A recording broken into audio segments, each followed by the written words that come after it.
দেখুন, একটা নির্বাচন খারাপ হলে পারে শুধু নির্বাচন কমিশনের দুর্নাম হয় না, দুর্নাম হয় এটার সাথে সংশ্লিষ্ট সবার।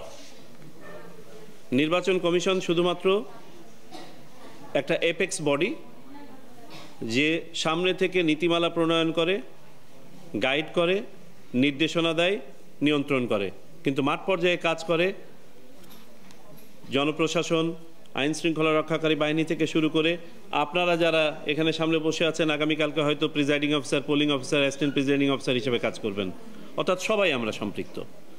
তো যখন ভাবমূর্তি নষ্ট হয়, এটার সাথে সম্পৃক্ত সবারই ভাবমূর্তি নষ্ট হয়।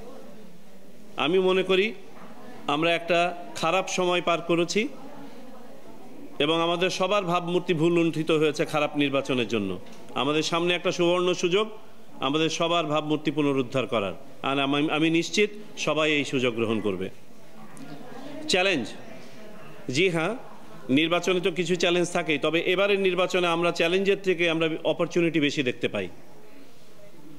বর্তমানে যেসব রাজনৈতিক দল মাঠে ময়দানে নির্বাচনের কথা বলছেন, তারা দীর্ঘদিন গণতন্ত্র পুনরুদ্ধার, সঠিক নির্বাচন, সুষ্ঠু নির্বাচন, নিরপেক্ষ নির্বাচন কমিশন ইত্যাদি নিয়েই দাবি তুলেছেন, কথা বলেছেন।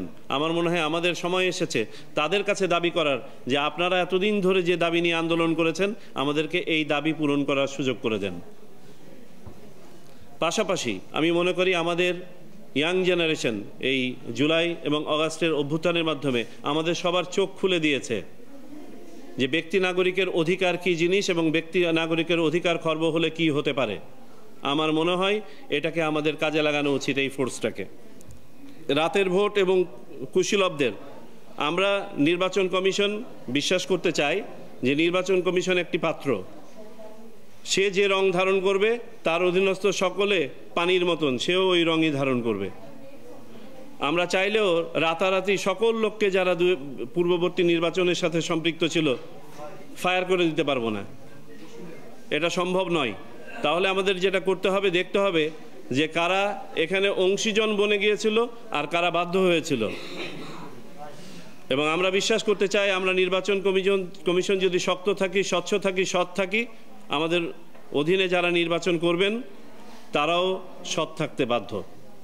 নির্বাচন ব্যবস্থা সংস্কার কমিশনে কিন্তু একটা প্রস্তাব এসছে যে আইন শৃঙ্খলা রক্ষাকারী বাহিনীর সংজ্ঞার মধ্যে সশস্ত্র বাহিনীকেও সংযুক্ত করার। আমরা অপেক্ষা করি, দেখি এটা সংযুক্ত হয় কিনা, হলে পারে একটা ভ্যালু অ্যাড হবে বলে আমরা আশা করি। পাশাপাশি আমরাও নির্বাচন কমিশনের পক্ষ থেকে যেমন রেকমেন্ড করেছি যে বিএনসিসিকেও এটার সাথে সংযুক্ত করা, কারণ বিএনসিসি সিনিয়র ডিভিশনে প্রায় 10,000 সদস্য আছে। আমি এখানে ঢোকার সময় আমি একটা প্লাটুন কমান্ডারের সাথে কথা বলছিলাম এখানে, তো তারাও কিন্তু আমাদেরকে অ্যাড করতে পারেন। সর্বোপরি আমি মনে করি আগামী নির্বাচনে আমরা সবাই অত্যন্ত সচেতন থাকব, সজাগ থাকব এবং সেই পরিস্থিতি তৈরি হয়েছে। নির্বাচনে যদি ভোট কেন্দ্রের ভিতরে আমার এজেন্টই উপস্থিত থাকতে না পারে, তাহলে যা হওয়ার তাই হবে ভিতরে। আমরা যদি সব সার্বিকভাবে নির্বাচনে স্বচ্ছতা আনা এবং সুষ্ঠুভাবে নির্বাচন সম্পন্ন করা শুধুমাত্র একটি বাহিনী বা একটি প্রতিষ্ঠান দ্বারা সম্ভব না, এটি একটি সামগ্রিক প্রক্রিয়া। একদম শুরু থেকে এই যে সঠিক ভোটার তালিকা হওয়া থেকে শুরু করে ফলাফল ডিক্লেয়ার করা পর্যন্ত। তা আমি বিশ্বাস করি এইবারে আস্থাহীনতার জায়গাটা থাকবে না, নিরাপত্তা ইয়েস, এটা একটি এলাকাভিত্তিক সংবেদনশীলতার উপর নির্ভরশীল, যে কারণে বিভিন্ন এলাকাকে বিভিন্নভাবে গ্রেড করা হয়ে থাকে, সেভাবে ব্যবস্থা নেওয়া হয়ে থাকে। আমি নিশ্চিত যেসব জায়গাতে এই ধরনের সংবেদনশীলতা থাকবে রাজনৈতিক এলবো স্পেসিংয়ের, সেখানে যথাযথ ব্যবস্থা নেওয়া হবে। 17 বছরের ব্যাপার যেটা বলেছেন, জি হ্যাঁ, এটা আমাদের মাননীয় প্রধান উপদেষ্টা তার বক্তব্যের মধ্যে এই ধরনের একটি ওনার ব্যক্তিগত ধারণা প্রকাশ করেছিলেন। তবে এটি সংবিধান সংশোধনের প্রয়োজন হবে। আমাদের বর্তমানে অ্যাডাল্ট ফ্র্যাঞ্চাইজি হচ্ছে 18 বছর, অর্থাৎ একজন নাগরিক 18 বছর বয়প্রাপ্ত হলে পারে তার ভোটাধিকার প্রয়োগ করতে পারে, এবং এই 18 বছর ভোটাধিকার এর জন্য যোগ্যতার তারিখ হচ্ছে প্রতি বছর 1 জানুয়ারি বর্তমান আইন অনুযায়ী।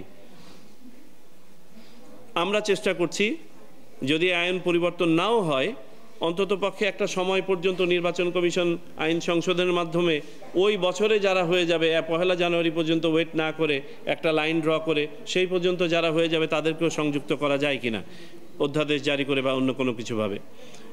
আর 17 বছরের ব্যাপারটা এটা একটা রাজনৈতিক সমঝোতার ব্যাপার, এখানে একটা ঐক্যমতের ব্যাপার আছে। দেখি এই কনসেনসাস কোথায় গিয়ে দাঁড়ায়। যদি সেই অনুযায়ী সংবিধান সংশোধন হয়, নির্বাচন কমিশন সেইভাবে ব্যবস্থা নেবে, না হলে পারে 18 বছরই থাকবে। এটা নির্বাচন কমিশনের হাতে নয়। এই মুহূর্তে নির্বাচন কখন হবে না হবে এটা নির্বাচন কমিশনের, এটা স্বাভাবিক প্রক্রিয়া নয়, একটা এক্সট্রাঅর্ডিনারি সিচুয়েশনের মধ্য দিয়ে আমরা যাচ্ছি। আপনারা যদি মাননীয় প্রধান উপদেষ্টার বক্তব্য শুনে থাকেন, যে তিনি বলেছেন যে স্বল্প সংস্কারের মাধ্যমে ডিসেম্বর 2025-এ অথবা যদি আরেকটু বেশি সংস্কার করার সুযোগ দেওয়া হয় তাহলে 2026-এর জুন নাগাদ ইলেকশন করা সম্ভব, একটা টাইম উইন্ডো উনি বলেছেন। আমরা নির্বাচন কমিশন আর্লিয়েস্ট ডেটটাকে ধরে নিয়ে আমাদের প্রস্তুতি এগিয়ে নিচ্ছি, কারণ রাজনৈতিক সমঝোতা কোথায় গিয়ে দাঁড়াবে অনলি সময় বলবে। ছিল না, সেটা থেকে আমরা যাতে সবাই ভোটাধিকার প্রয়োগ করতে পারি, সংস্কার কার্যক্রম হবে, যার কারণে আমরা চাচ্ছি এই মানে বেশি বহুতল ভবনে থাকে বাস করে, আমরা চাই না, মনে করে যে আমাদের এটা দায়ী, কিন্তু আসলে আমরা ওনারা বলে কি যে এইভাবে ভোট দিলে কি হবে।